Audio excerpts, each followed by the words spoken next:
Right now we're smack dab in the heyday of Smoke SZN, and it just wouldn't be Smoke SZN if the Patriots weren't linked to some star player who may or may not be available in a trade that they may or may not be interested in buying low on that they're probably not interested in, but you can never rule it out because the first rule of trading with Bill Belichick is don't trade with Bill Belichick, and the second rule is you need to check your wrist after you shake hands to make sure your watch is still there.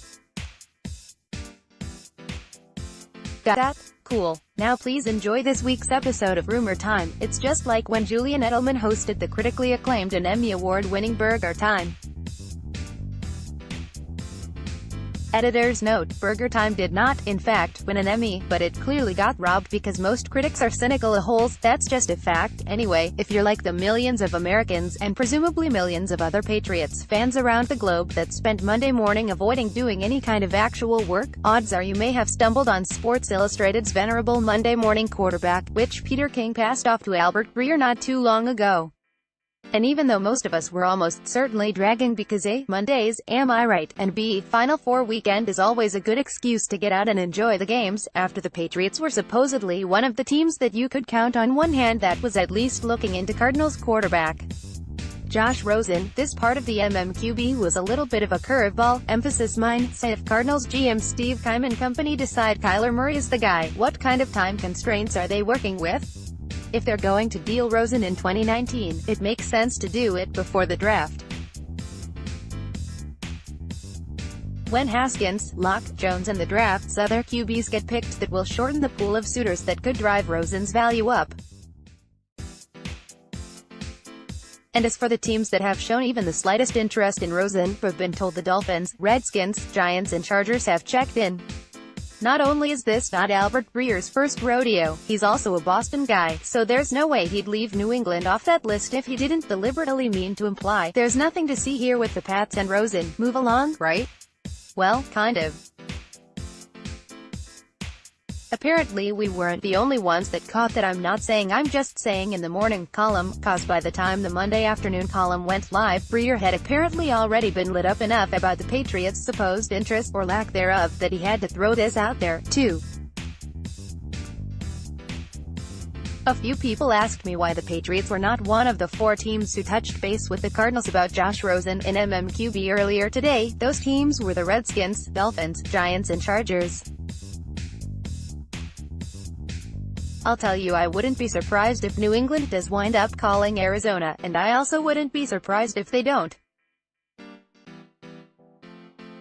My understanding is the Patriots didn't love Rosen last year, but that was within the context of moving up to take him high in the first round. The Cardinals drafted Rosen with the No.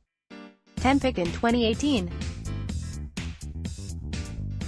Conversely, Bill Belichick loves the idea of buying low on players, and this could be an example of that. Flipping a pick for a player with $6.24 million over 3 years left on his rookie deal, when his value is low, keeps me from ruling anything out. So at the risk of reading way too far into both of these and trying to square it with the Pro Football Talk report from a couple weeks back, which is kind of what we do around here, none of these reports necessarily refute each other. It's entirely possible that the world we live in is the one where all of the following are true. Breer is right that the Pats weren't hot on Rosen last year.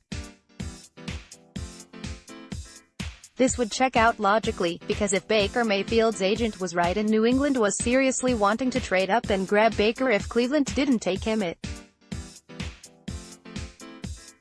PFT is right that the Patriots were interested in a trade, and very well may still be. Either Arizona hasn't gotten a shut up and take my money offer that they thought was good enough yet, or they're just playing these rumors like a fiddle through different sources and leaks to keep everyone frosty for the next few weeks. So, yeah, that's where we're at. Patriots Nation certainly has the whole gamut of takes on whether it'd be worth it to pony up for Josh Rosen or not, the same as people are somehow still arguing about trading Jimmy G and whether Mayo is actually good. The condiment, not Jared. We're massholes, after all. Arguing is kind of our thing.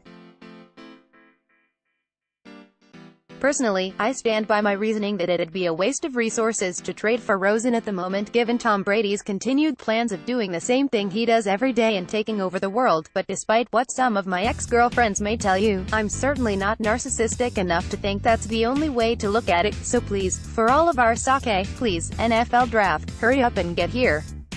We're all waiting and this quarterback situation is getting ridiculous and my friends all think I've gone full Carrie Mathison with all the pictures and maps in different colored strings and sticky notes stuck to my living room walls. We're so tired.